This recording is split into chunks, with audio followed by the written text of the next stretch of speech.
How you guys doing? Any questions so far?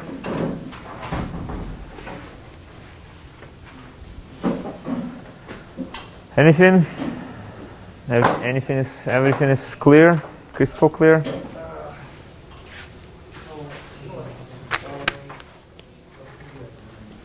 Yeah, so just c to the power or to the subscript n, that's just the coefficients, the number. Right. And do those equivalent or go up to about 100% for probabilities? Is that what they are? These coefficients, they sum for the normalized function to their squares, sum to 1. So if you have normalized function, yeah, right, so you calculate the norm of it, put the square root, that's the analog of length, right? So psi is like a vector. Why is psi like a vector is because we expanding psi as a linear combination of some basis functions, right? And so there is a clear analogy with, say, situation where we're dealing with vectors. If we have a vector v, then we can write it down as linear combination of vector components multiplied by the basis vectors, right? And I goes from 1 to the dimensionality of space. Okay, so in the situation where we are dealing with the vectors on this board, the n is 2, right? So you have basis vectors, say ex and ey, right? And then you can write down the components of v, these numbers, right? So v is presented to us as v1, v2, v3, so on and so forth. For the vectors within that board, it's only these two, right? So you don't need more. But generally, you can go all the way to 100, 10, whatever number you want. That depends on the space you're considering. Now with the functions, it's a similar story. The function psi can be thought as coefficients c and c infinity, right? So function can be thought as a vector of coefficients, and it's only meaningful if you specify what the basis functions are. Like in this situation, these numbers, say v equals 2, 5, 6, this is only meaningful if we know what the basis vectors are. If we don't know what the basis vectors are, 5, 6, 7, 8 doesn't really matter. Like these numbers do not mean anything. Okay? Why don't they mean anything? Because simply if you have 5, 6 in the coordinate system which looks like this, say this is 5 and this is 6, then someone may consider a different coordinate system. Imagine just a simple alternation of this coordinate system would be instead of ex, create an ex prime, which is ex multiplied by -1, right? So then the component of the v along the ex will be not 5, but -5. Right. Yeah. I think I asked this last time, but what would be the basis vector equivalent for functions? So what would be basis functions? These functions? Yeah. Or would that be defined already? Well, when we're dealing with the operators they give naturally their eigenfunctions as basis functions. Okay, so those are the basis functions we usually consider, because that's useful for the physics of measurement that we are looking at, right? Now for the vectors, this is just an illustration that these numbers are meaningless if you do not specify what the basis vectors are.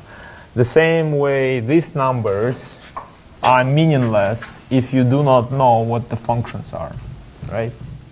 So the function is only defined through the coefficients if these functions are known, right? And to be specific, let's say in the previous lecture we considered the example where functions were defined like this: n pi x divided by 2 and 0.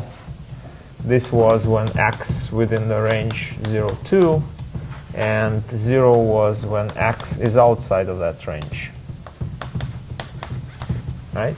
So then these basis functions are defined, and you can use them to express as linear combination functions like we considered. The function we considered was x times x minus 2, right?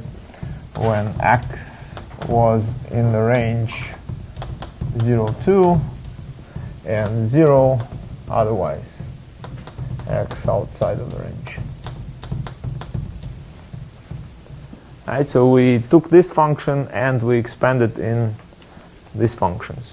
Right, so the same way as with vectors, we expand one vector in the basis of basis vectors. Right. Now basis vectors can be changed. So then when you change the vector basis vectors, the coefficients will change. The vector will of course stay the same because it's the same vector.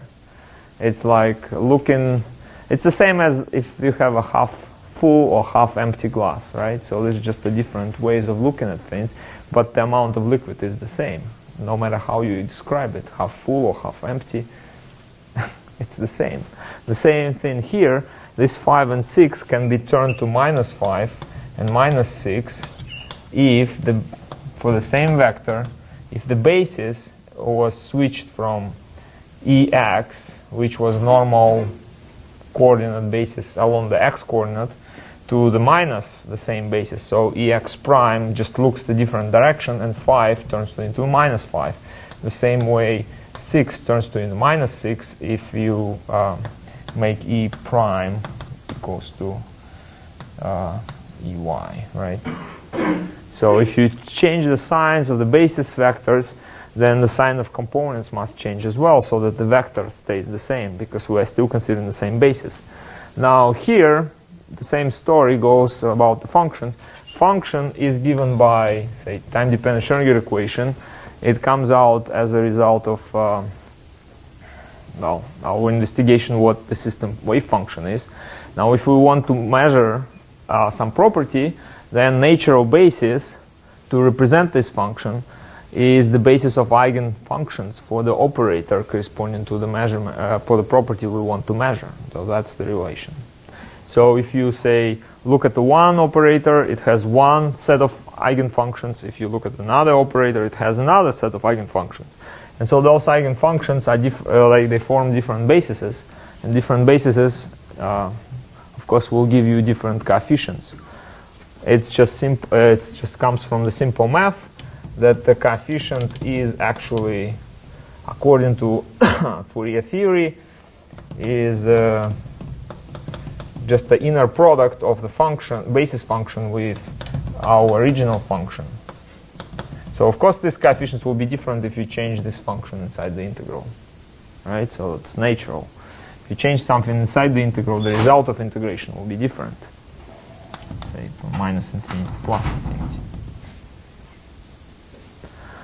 Okay, so now back to this. This is kind of the representation of the length of the vector, or function in this case. And if the function is normalized, we know that this should be 1. Right? That's the definition of what the normalized function is. It's when we take the integral of the square of the function, right? Absolute square. And then integrate that, take a square root, that gives us 1. That's the definition of what normalized function is. And then we can consider the same integral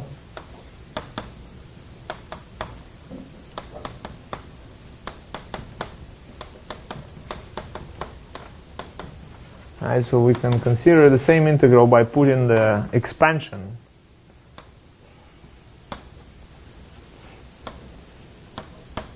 in terms of basis functions. instead of one function and another expansion. So here it's important to know how to work with these sums. I'm putting different subscripts n and m for a simple reason, because if I put the same subscript, then I'll lose track of different terms. It's easy to see. You can just consider the sum with two terms. Then it's like C1F1 plus C2F2, right? C again 1 F1 plus C2 F2, if we consider only two terms, right? So how many terms do we have if we use the linearity of the integrals? How many integrals do we have here? You guys following what I'm writing? Or not at all? Huh? Two. Well, we have this, we have this, we have this, we have this. Right? Do you guys understand what I'm writing? So this is one function, and this is another function, right? So this is the integral over C1 F1 plus C2 F2 star, and C1 F1 plus C2 F2. So if you don't understand notation, please tell me, because there is no point of sitting here and listening if you don't understand what I'm writing. It's just a waste of your time and my time. So this is what this means, right? And so then you just have product of two brackets. And so naturally, if you open the brackets, then you have C1 star, F1 star, C1, F1. That's first term. And then three more terms will come because you know how to do algebra, right? So I don't have backup plan for that. So there are four terms, and then of course all of them are integrated. So therefore, in a short notation, you can write them as F1, F1. This is integrals C1 star C1, which kind of can be written as C1 square. Then you have F1, F2, C1 star C2 plus F2, F1, C2 star C1 plus F2, F2, right? C2 squared. Right, so there are four terms, and we know these functions are orthonormal, so these guys are 0, but generally there are four terms, right? Now, writing this in terms of summation, you can abbreviate this as sum over n equals 1 to 2 Cn Fn, right? And here, it's crucial to use different subscript m. Why is it crucial? Because if you use the same, imagine I would just use the same n. So see what trouble I will get myself into. Cn Fn, sum over n equals 1, 2, Cn Fn. So then I'm getting n equals 1 to 2, and naturally I have Cn star Cn Fn Fn. So only two terms. Where did the other two go? Because I made a mistake here. I took essentially the summation in the left hand side, and the right side is kind of a summation which is independent. So this sum goes 1, 2, and this one goes 1, 2. So there should be terms like 1, 2, 1 from here and 2 from here, and 2 from here, 1 from here. But if you use the same index n, then you tend to lose that. Okay, so this is important. If you operate with sums, and sums are independent, so it's easier to keep track of things by keeping the indices different. Okay, so if we consider this, so what do we get? We get double sum because we have now n running from 1 to infinity, and we run m from 1 to infinity, and we are not going to lose any terms, which is nice. So Cn, it comes out of the left part with a star, and Cm comes out of the right part without star. You have Fn, Fm, right? Now, because these guys are orthonormal, they are equal to Kronecker and m. And what does that mean? That means that the only terms which are non-zero are the ones where n is equal to m. So therefore, the two sums will collapse to just one. Because of that orthonormality. So it may seem like what I said before is not important, but it is important because here I didn't lose any terms. I kind of invoked here the relation that the functions that I'm dealing with, they are orthonormal. That's why I'm getting the delta and m here. If the functions are arbitrary functions, then that's the only thing you get. You cannot simplify this anymore. But we know that these integrals are easy. They are either 0 or 1. And so what we end up with is the sum over Cn squared. And we know, based on the fact that the function we started with, it's normalized function, then the sum over Cn squared is 1. So that's the answer to the initial question. What are the Cn squared sum is? And the sum is 1, which kind of makes sense because we know from the previous lecture, if you measure function psi, say some property corresponding to operator A that has functions phi fn as eigenfunctions, right? So what do we get? We get a collapse of the function when we measure it into function fn. The result of the measurement will be the eigenvalue corresponding to that function. And the probability of this event is given by Cn squared, right? Now, n can be anything from 1 to infinity, so you can have infinite number of results. But what is important, the probability of all these events, they should sum to 1, because at any rate, when you do the measurement, well, there will be outcome of that measurement, right? And so the sum of probabilities for all outcomes should be 1. It's like throwing a die, right? Throwing a dice with an infinite number of facets. Okay? Yeah? Lecture we're running, lectures, Mm-hmm. said that a lot of these experiments that we are doing are done under vacuum. Mm-hmm. That usually means that we take account for every portion of the finish to that specific measurement that we're going for. Yeah. Do you think that, or is it possible for this math to encompass every factor, every interaction with all of us? Do we have to do quantum chemistry in a vacuum, or is it possible to have waveforms for hydrogen in a less isolated state? Well, if you have more particles which all have quantum nature, then quantum mechanics actually scales badly. The computational difficulties in solving for the hydrogen, time-dependent Schrödinger equation grows exponentially.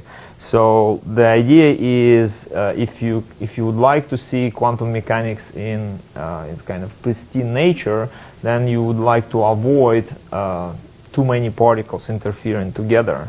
Otherwise, if you have too many particles, it becomes harder and harder to predict, right, their properties. That's why naturally you want to isolate your particles and consider them in a vacuum so that other particles do not interfere, right? And so then the predictions are somewhat easier. But of course, the theoretical science grows into the direction that we would like to describe bigger and bigger objects like materials, for example, right? With materials, there is some order which is helping us to actually consider some of these effects with approximate but accurate methods. because we can use some symmetry of the problems. So that's the kind of a general situation. Okay. All right. Now we're considering this case generally, right? So that's the situation where your wave function is not an eigenfunction of the operator corresponding to the property that you're interested in, and that's why the way to kind of predict the experiment is you need to expand your wave function as linear combination of eigenfunctions for the operator, right? So this expansion. And this expansion, we know how to do it. We did it for this example where we start with a wave function, which is not an eigenfunction of kinetic energy operator, and we use the kinetic energy eigenfunctions, which are these functions for the particular part of the space. And so we found the coefficients. So we saw that in action. Now we also looked at in the situations where you would like to predict the results of the measurement, then there will be distribution in this situation because the wave function is not an eigenfunction. So if you prepare infinite number of systems, all of them having the same wave function, right? And then you start measuring, the results will be just the distribution, maybe discrete, maybe continuous, depending on the situation. In this situation, the lambda n's, they are discrete, so if we now count the number of outcomes with a particular lambda, right, then, and we divide this outcome by the total number, so that would correspond to essentially the height of the in this histogram, and the height will correspond to theoretically the Cn squared, right? Because that's the probability of getting this result, essentially. Now, to characterize the distribution, one way of doing that would be calculating average value of the operator. That is average over all possible outcomes. And we saw that naturally, if the probability of getting lambda n is Cn squared, so we sum over n from 1 to infinity. So that's the way to obtain the average of a property that characterizes the distribution you get if you measure a wave function that doesn't correspond to any eigenfunction of the operator that you're interested in. Now, in the situation when psi is an eigenfunction, the situation is very simple. What will be the histogram in this case? If we're dealing with such situation, yeah, there will be one result, right? And so what is the value of that result? Lambda, right? The one that you get if you apply the operator to the wave function. And no matter how many times you measure property for that wave function, you will be getting the same result. So it's completely deterministic, and that's where the God doesn't play dice, essentially, right? So because you measure quantum system, and if it's an eigenstate of the operator corresponding to that property, you're getting the same result over and over. This is the situation which is more general. Your wave function is not an eigenfunction, then you get the distribution, right? But quantum mechanics tells you how to calculate the average of that distribution, or today we'll also look at the standard deviation. That's another characteristic that, like sigma A, that characterizes how wide is the distribution. Say if we calculated an average is here, so you can potentially have a distribution which is narrow or a distribution that is wide. And standard deviation, which is a square root of average of A minus A average squared. So that property characterizes how wide is the distribution. So now, just to finish the average part, this is one expression for the average. Another expression I gave also in the previous lecture is that you can just take the wave function and calculate the integral with an operator and divide by the square of the norm of the function. Okay, so that's another way to calculate average, and sometimes this way is much simpler than this way, because this way requires knowing the expansion coefficients, right? So these coefficients, you need to find them by calculating essentially CNs, which are integrals of Fn star psi, right? So these integrals, and who likes to calculate integrals, right? They're not very pleasant to calculate. Now, what I'm suggesting here, this way you need to calculate only two integrals. Here you need to calculate infinite number of integrals, right? Potentially, because for every coefficient in this expansion, you need to calculate this integral. Now this way is they are equivalent, of course. I think, shown that in the previous lecture, but this way is easier because you kind of skip the expansion. And let me just illustrate this way without expanding, just calculating the average on this function, right? So the function we considered in the previous lecture, we know that the function is not the eigenfunction of our kinetic energy operator, the property that we are interested in kinetic energy, right?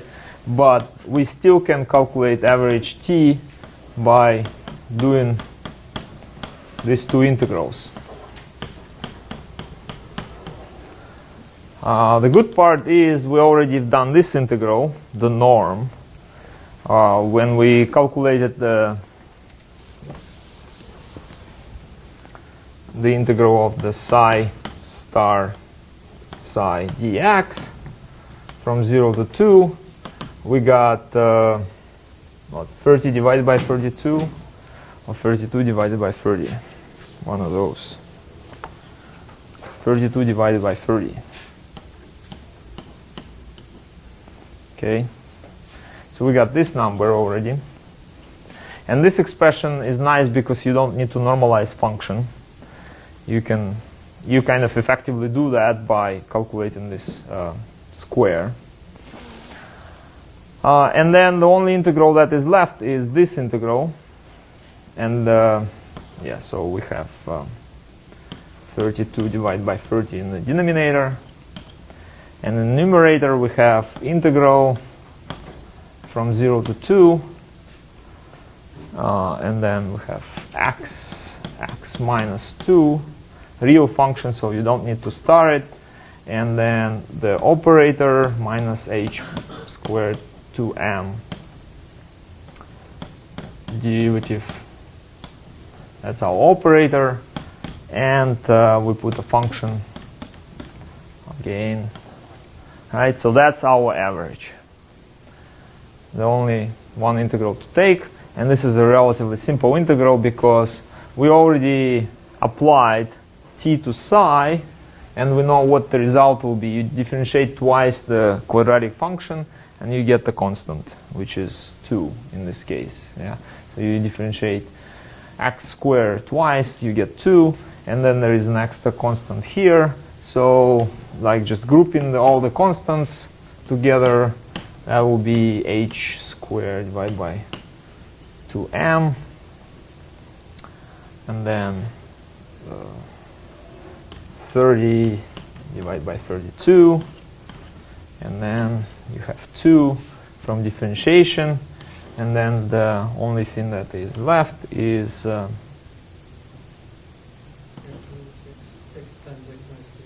right, dx, right?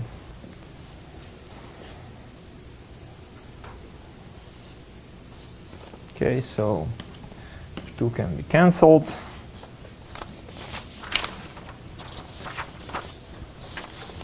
This integral is easy to do, right? So we have h squared divided by m, 30 divided by 32. And then the integral is done in my notes. It's minus 4/3. So minus plus times minus is plus. And so the average becomes, if you do the algebra, it's h bar squared divided by m multiplied by 10 divided by 8. Okay, because 30 divided by 3 is 10. 32 divided by 4 is giving you 8. Right, so that's the average that you are going to get if you calculate, if you say you do measurement, so many measurements on this function for the kinetic energy, and then you calculate what's the average of all these measurements. This is the result. Okay, so this result you can obtain like I just did, or alternatively you can expand the wave function in these eigenfunctions, find all the coefficients, sum all the coefficients, multiply by eigenvalues, and make an infinite summation, which is of course even harder to calculate the integrals sometimes, right? Because not all infinite summations are easy to kind of turn into the finite expressions. Okay. Yeah. The average output of the measurement that we would be able to experiment. Yes, but not in a single experiment. Okay, so that, right, that's the important difference between average and the single measurement. Single measurement is always a number that is an eigenvalue. So that you should really remember from this course for the rest of your life. That in quantum mechanics, when you measure something, you always get a number, and that number is an eigenvalue. And that's why eigenfunctions and eigenvalues are so important, because eigenvalues are giving you results of the single measurement. Now, if you want to characterize the distribution, you can calculate the average of that distribution. An average of that distribution will be given by these two integrals, right? Integral of operator with a function divided by the kind of integral over the absolute square of the function. Okay. Now there is a little twist here, that if you, with normalization, if say you have normalized function, then from that normalized function you can still form this type of expression. And if we do that, let's see what's going to happen. What's going to happen is denominator will be somewhat trivial, because normalized function, if you, by definition, what normalized means is that this integral is 1, right? So therefore, there is no need to consider denominator if your function is already normalized, right? So you can write simply normalized function t, normalized function. Okay. Negative h squared over m. Sorry, what? That would be negative h squared over m in that case, right? Right. So the kinetic energy operator is this expression. No, I mean if you normalize the original. If you normalize the original function, then you will get you need to divide by square root of 32 by 30, and then because you will divide by square root of 32 divided by 30, both, like this is called bra and this is called ket, left and right parts of this expression, then they will give you back division by 32, 30. Okay, so it's very simple. Your normalized function, how do we normalize the function? We did this previous lecture, right? So this is the function. How do we normalize it? We find this integral, the integral of the function with its conjugated counterpart. This integral is 32 divided by 30, and then normalized function is simply function divided by square root of that integral, which is 32, 30, right? Now this is the same as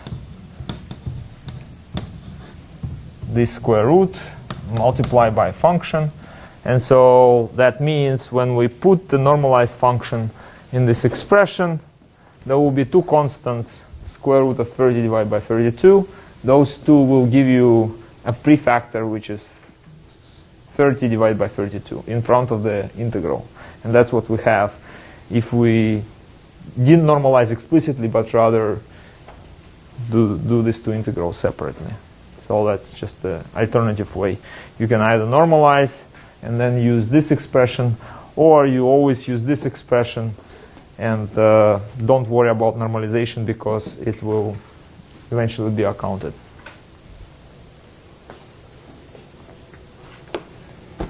Any questions? Now, there are two situations possible in the problems that I will be giving you. One situation is that when the function is given some kind of as in a form like this, there is no expansion given explicitly of this function as linear combination of eigenfunctions. And there is a second case which say if I give the function psi, if I give a function psi which is just a 2 or 3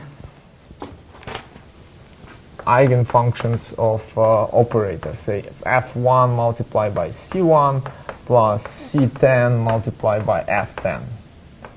Right? So if I give function like this, then it's actually easier to calculate the average based on this expression because you already have coefficients, right? You have only two coefficients, and that summation boils down to just the two terms. The only thing you need to worry about here is that the function must be normalized so that the coefficients actually represent a probability probabilities rather than just coefficients. So in this situation, when I write it like this, we already saw that in order to obtain normalized function, then you need to divide by square root of c1 squared plus c10 squared, right? And so that's a new c1 that is gonna go into this type of expressions, right? And normalization for the second function is again c1 squared plus c10 squared. Right, so then you can use these two coefficients in this type of expression, and lambdas are known because these are eigenfunctions. Okay.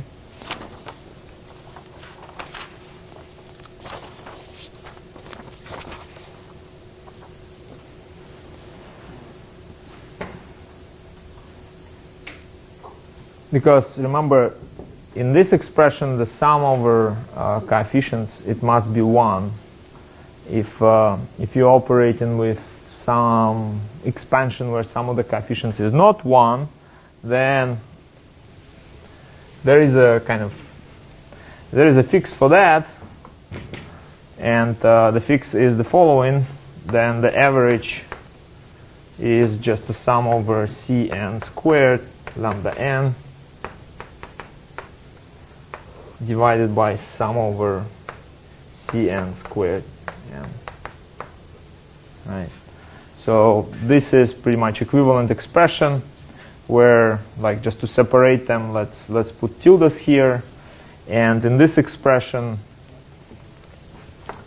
cn tilde is essentially cn divided by square root of sum over cn squares. All right. So I normalized the function first through the coefficients, and then I used normalized expansion here. Or I don't need to worry about normalization, and I can use this type of expression that actually naturally comes from this type of expression, where I just introduce the expansion of psi in the basis.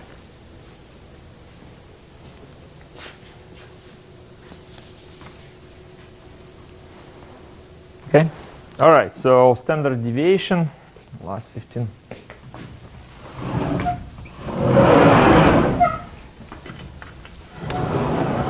minutes.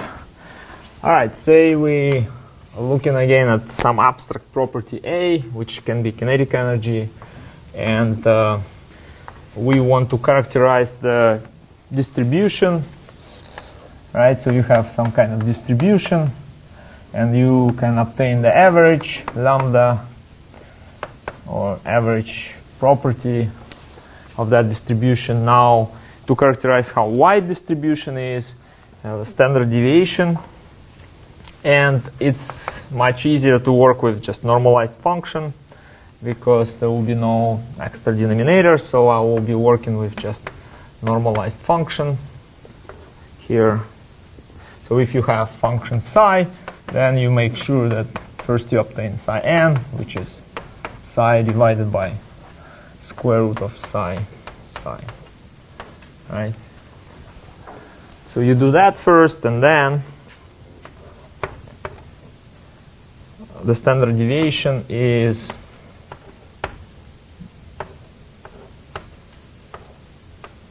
given by this expression. So what is this expression?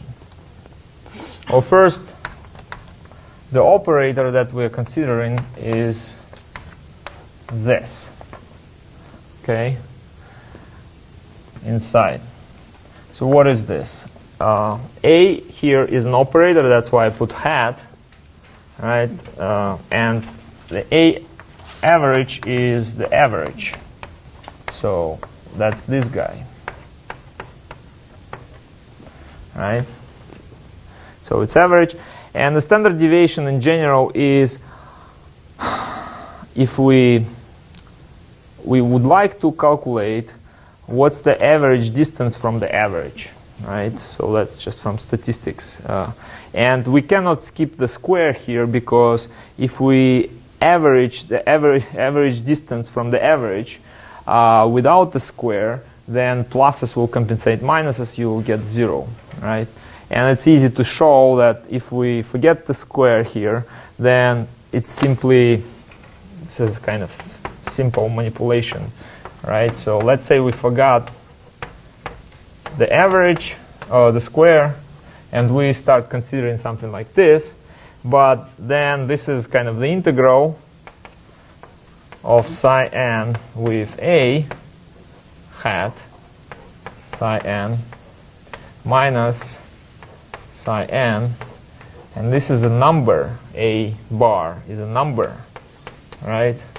So we know that number can be taken out of the integral, and then we'll get integral of the functions, right? And this integral is 1, so we got a bar on the right hand side with minus, and this is another way of writing a bar, so we got a bar minus a bar, which is 0. So this quantity will be 0. Now without square, but with square it's a different situation. That's why, like, positive and negative deviations do not compensate each other. They all contribute to the overall deviation. For that we pay the price of taking a square root at the end, so that we kind of get the deviation, not the square of deviation. Anyway, so what is this quantity?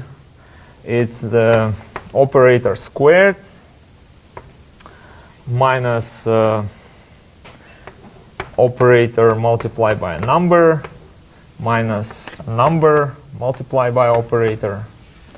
Number times operator, they usually commute, so you can exchange them, and this just becomes minus 2 a bar a star a hat, right, plus a bar squared. Okay, and so now what we can do, we can see what will be the average. Average means that when we integrate with a wave function, this operator that consists of 3 terms.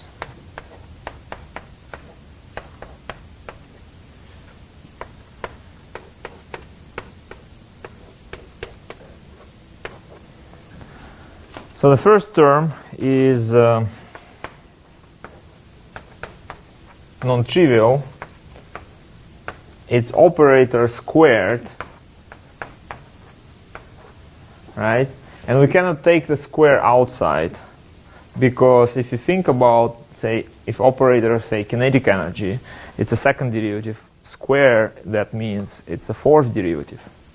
So the average of the fourth derivative with some functions is not generally equal to average of just the second derivative and then squared. You can check it by putting any function, essentially, and you will see that this is not equal to psi n a psi n square. You cannot move square outside generally for any random function.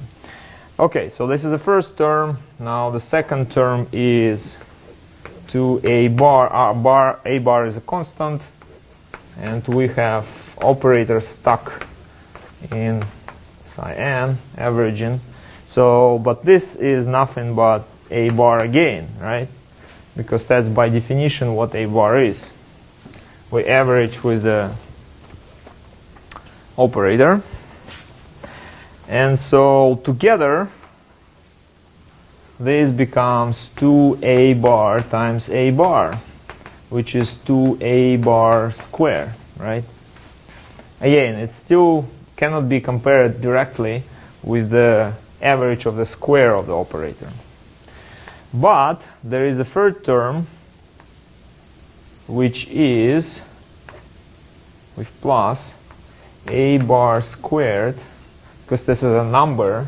A bar squared is a number, and then psi n has nothing really to integrate with but with itself, so psi n. So this is just 1, right? Because the function is normalized. Now what we got is, I will continue here. What we got is square root, and then inside we have psi n a square psi n minus, what do we have? Minus 2a bar. 2a bar square plus a bar square, right? So now we can cancel 1a bar square, right? So we cancel this, we cancel 2, and what we get is a very nice expression that you may seen already in statistics. It's that the standard deviation is the same as kind of average of a square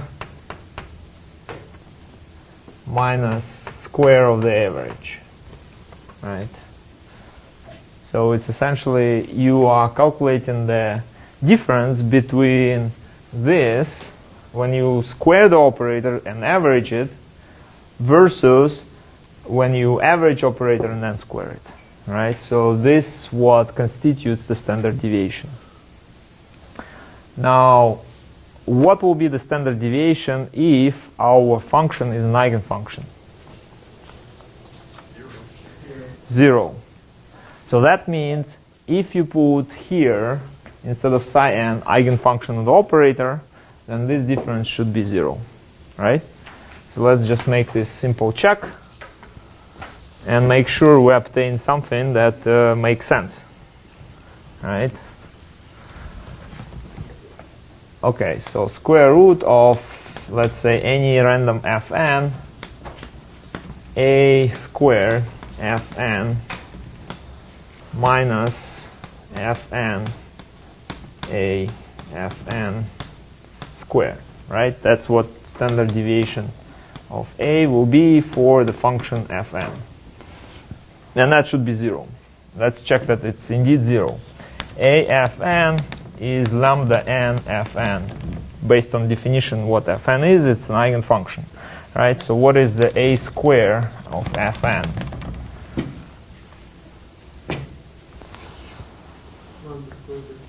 Lambda squared, right, because we just simply do it twice. Every time you can do it like a square is a times afn is lambda fn, and then next time you apply a, you kind of skip over lambda n because it's a constant. It doesn't really affect an operator acts on fn, it gives you back another lambda, so you get lambda squared. That way, actually, the eigenfunctions are very useful because then you can actually define any function of the operator, like even exponent of operator acting on the function fn will be the exponent of lambda n fn, right? Because what you can do, you can Taylor series expand this, and that will give you just the powers of a, and every power of a acting on fn will give you power of lambda n. Then you can kind of combine powers of lambda n back to the exponent of, and so on and so forth. You can actually define operator which is any function, differentiable function of the of another operator. So, and the eigenfunctions are useful for that matter because you can easily obtain on them any power of a. All right. So, long story short, what we get is this guy will give us lambda n squared fn, and this is 1 because the functions are orthonormal usually, right? Minus, and this guy is lambda n squared and also fn squared, and this is also 1 squared, which is 1 again, and so what we get is square root of lambda n minus lambda n with squares, and this is 0, right? So that's what it's supposed to be, and that's what we got. So it all makes sense. Now if you have you can easily check that if you are dealing with function psi n, which is at least 2 functions which are eigenfunctions f2, right?